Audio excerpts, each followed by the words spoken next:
The year is 2014, but 14 years ago, people were concerned about the Y2K, and I'm here with Allenson Brothers of Ackk Studios, and we're here with Y2K, well, over there. It's very loud over there, and very packed.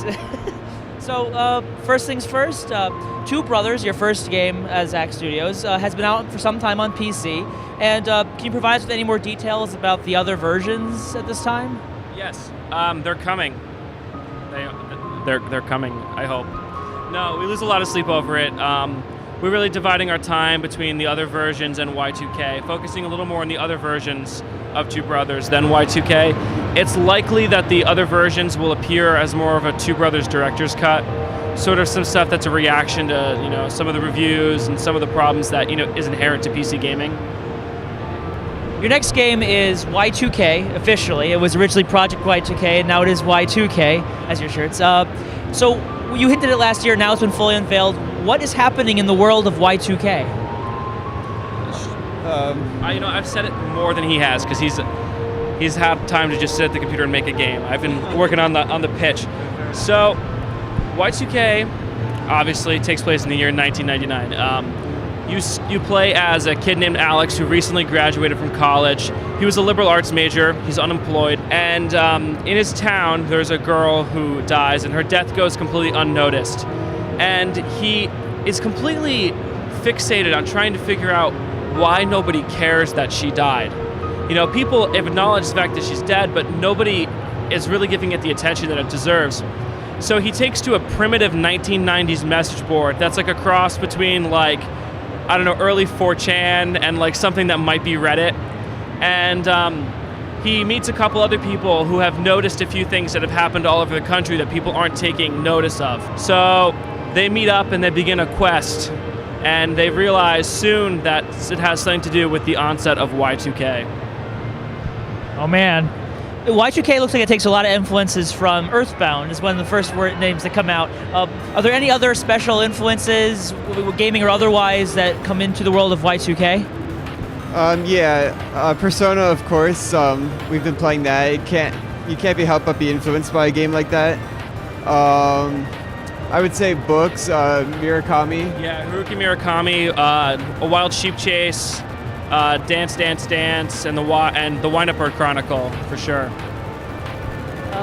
Now, how large is the scope of Y2K? You mentioned it was one town where this one person ends up dying in an elevator, but how big is the scope? How large is it going to be? Maybe comparable to the size of the world in the first Pokemon game. We've got one town where you in the beginning where you do a lot of stuff and you don't really travel from town to town right away. Eventually you do get a car and you can go to other places, and that's going to be our overworld where you'll be driving. And one thing that's really important to mention is the car is a piece of crap when you first get it. Yeah. We're trying to have a sort of realistic money system, so you might have $50 in your game for $50 in your bank for the first 6 hours of the game. And we're thinking about maybe implementing some job mini games. You can actually go and earn money, but they're going to be minimum wage jobs. So it's not like an RPG, you beat a battle and you get 1,000 gil. You might get 5 cents. You might pick up a quarter. It's it's pretty realistic in terms of financial realities of a 20-year-old. What do the heroes use to protect themselves? Since this world does take place in a more modern world in 1999, so what do they use to defend themselves against evil? What powers and whatnot? Typical weapons that we all use, like an LP record, a camera. A keytar, yeah. So a camera.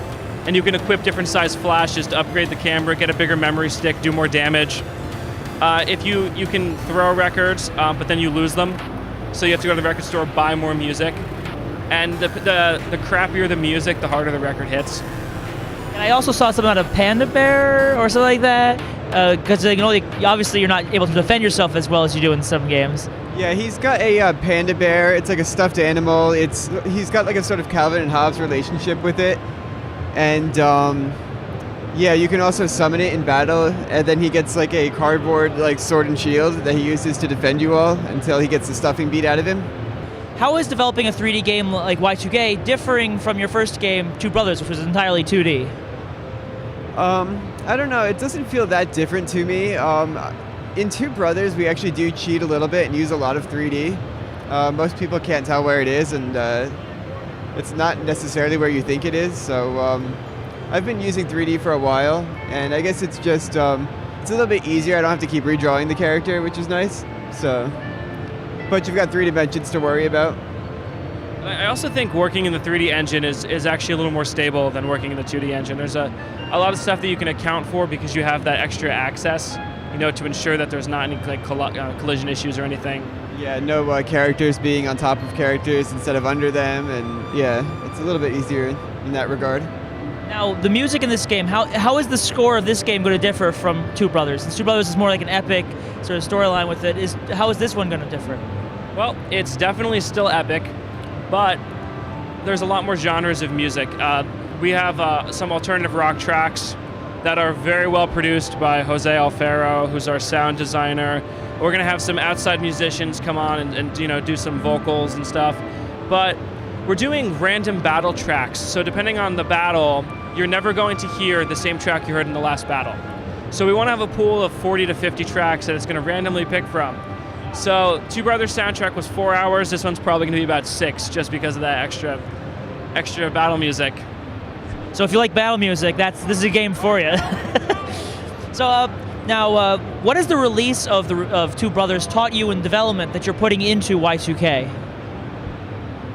I don't know. That's hard to describe. It's definitely taught us to be more cautious with release dates, and to test stuff on every piece of hardware you can get your hands on beforehand. And I think also there's a bigger demand for console games than there is PC games, so maybe we learn to focus more on consoles first. Yeah, focusing on consoles from the beginning is definitely going to make it easier for porting the game than it is for Two Brothers. So yeah, in Two Brothers, we call a lot of Windows functions, so that makes it a little difficult to port to Mac and Linux and Wii U. So that's what's kind of taken that extra bit of time to get it on there, because we had to rewrite a lot of the actual core engine itself. Now, Two Brothers was actually a Kickstarted game, and it got kickstarted and that's been since been released, but Y2K doesn't seem to have gone through a Kickstarter campaign. What does the lack of crowdfunding influence the development of Y2K in any way? Does it allow you more freedom or anything of that nature? I think crowdfunding is an amazing thing because, well, first off, without crowdfunding, we would have never been here at PAX last year, so no one would have ever heard about the game. But there's certain expectations of getting things out the exact release date that you say them. If nobody has invested in your game yet, you're allowed to delay it for 6 months. So I think there's a sort of like anxiety that comes with having taken people's money already, and a certain like I'm gonna sound crazy, but a lot of depression that comes along with missing release dates, and you like die a little bit inside for every hour the game's not out when it's supposed to be. So I think with Y2K we're gonna I don't think we're gonna crowdfund it, but if we do, we'll probably be further in development when we do. Yeah, with Two Brothers we are much further along in development than we are with Y2K right now, before we decided that. So now, Two Brothers was actually not your first game, from what I remember hearing from an interview with you guys at Sub Homes.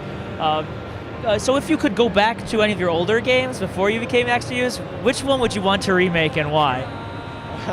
Grip Tales? Tales. Yeah, Grip Tales. It was like it was inspired by Gauntlet, but it's like a side-scrolling Gauntlet game, and it was a lot of fun. We also made something that we called Z2RM. I was, I think, 9 when we made it, and it was like we had never played Zelda 2, but we really liked the screenshots, so we remade what we imagined Zelda 2 would be like. So I don't know. It's kind of hard to make fan games because they get shut down now, but I wouldn't be opposed to making Z2RM again. Just to even see it again. Unfortunately, we lost most of our old work to hard drive failures before we knew about backups and computer failure. Yeah.